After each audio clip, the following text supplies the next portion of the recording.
नमस्ते दोस्तों, मैं डॉक्टर लड्डा और आज डिसेबल के लिए एक नया वीडियो लेके हम मिलने जा रहे हैं।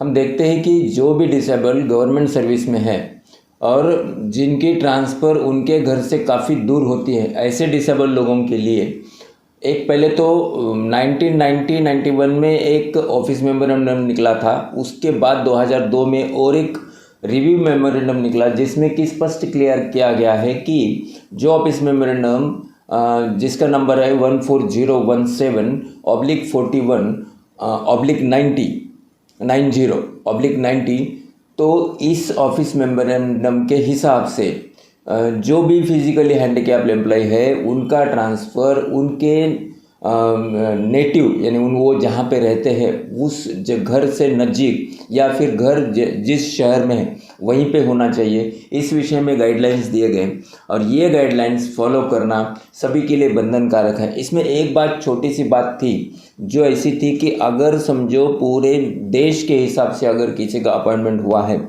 सेंट्रल गवर्नमेंट एम्प्लॉय और वो भी स्टेट से नहीं हुआ है, सीधा देश के हिसाब से हुआ है यानी nationally at a national level, if one of the candidate is selected, उसी के लिए खाली एक्सक्यूज किया गया है कि no it is not possible for all times to transfer them at their native. लेकिन फिर भी उसमें कोशिश होना चाहिए, क्योंकि इसके पीछे का कारण ये है कि अगर कोई डिसेबल है, ये आपके सामने आप देख रहे हैं स्क्रीन पे मेरे पीछे कि वो जो ऑफिस मेमोरेंडम नंबर उसके कंसर्न में जो 14017 है उसका एक पोर्शन यहाँ पे लिखा हुआ है। इस पोर्शन में सीधा लिखा हुआ है कि ट्रांसफ़र होना चाहिए, लेकिन हाउएवर इन केस ऑफ जो अभी मैंने बोला कि जो नेशनल लेवल पे सिलेक्ट होते हैं उनका ट्रांसफ़र करना मुश्किल है। यही वो मेमोरेंडम है जो कि हिंदी में है और ये दोनों मेमोरेंडम ये इंडिकेट करते हैं कि डिसेबल कैंडिडेट का ट्रांसफ़र। इसमें और एक बात भी आती है कि अगर किसी का चाइल्ड अगर डिसेबल है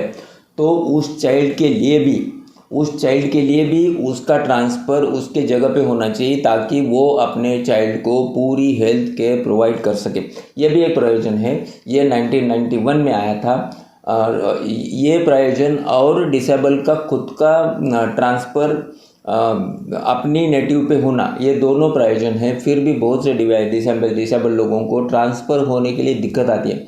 तो इस वीडियो से आप ये जो भी दोनों ऑफिस मेमोरेंडम है ये आप गूगल सर्च करके डाउनलोड कर सकते हो। मैं कोशिश करूँगा कि मेरे वीडियो लिंक में भी इसको दूँ।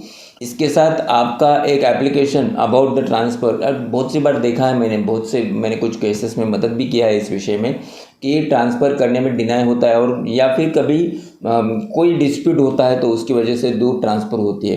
तो कुछ लोगों को तो इस विषय में कोर्ट में भी जाना पड़ा, मैक में भी जाना पड़ा और फिर कोर्ट ने ऑर्डर दिया कि नहीं, you are suppose to transfer according to this office memorandum. तो ये एक उन लोगों के लिए उपयुक्त वीडियो है जो सर्विस करते हैं। दोस्तों, डिसेबल लोगों के लिए अक्सर बहुत सारे प्रॉब्लम्स आते हैं। कोई भी चीज़ में प्रॉब्लम है, ऑफिस मेमोरेंडम, अभी तो सुप्रीम कोर्ट ने भी परसों बोला है कि कोर्ट भर्ती और इस विषय में एक कोर्ट केस था सुप्रीम कोर्ट ने, तो इसके पहले भी सुप्रीम कोर्ट ने बहुत बार बोला है कि आप खाली डिसेबल एक्ट और डिसेबल जो भी कोई परिपत्रक निकलते हैं वो पेपर्स पे क्यों रखेंगे। मेरा भी यही बोलना है कि खाली आप ऑफिस मेमोरेंडम निकालोगे, खाली आप एक्ट में चेंज करोगे और ये सब पेपर पे चलते रहेगा। अगर ये पेपर पे चलते रहेगा तो डिसेबल लोगों को कब फ़ायदा होगा और नहीं होगा तो उसके लिए जिम्मेदार कौन है।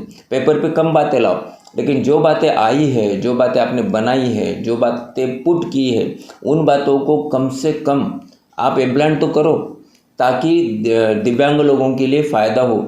उनको एम्प्लॉयमेंट कौन से भी हिसाब से, जैसे कि सेल्फ एम्प्लॉयमेंट करो, एम्प्लॉयमेंट दो। 4% रिजर्वेशन का कोटा है, बोला जाता है कि 5% होना चाहिए। ये सब भरा जाता है क्या, ये फील होता है क्या? बैकलॉग वैकेंसी के बारे में कोई कुछ सोचता है क्या?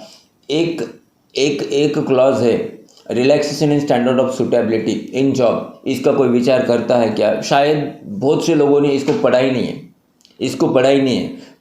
11 नंबर का ऑप्शन है वो ऑफिस मेमोरेंडम सर्विस के लिए about the reservation to the disable. इसको कभी पढ़ा है क्या? अगर नहीं पढ़ा है तो क्यों नहीं पढ़ा है? तो दोस्तों, ऐसी बहुत सी बातें हैं जो कि पेपर्स पे रहती है। इस सब विषयों को लेकर एक मेरे दिव्यांग भाइयों को फ़ायदा होना, इस विषय को लेकर मैं ये वीडियो सीरीज़ बना रहा हूँ। तो उसका आज का एक पार्ट था। वीडियो आपको पसंद आया होगा तो वीडियो को लाइक करना, चैनल को सब्सक्राइब करना। धन्यवाद दोस्तों।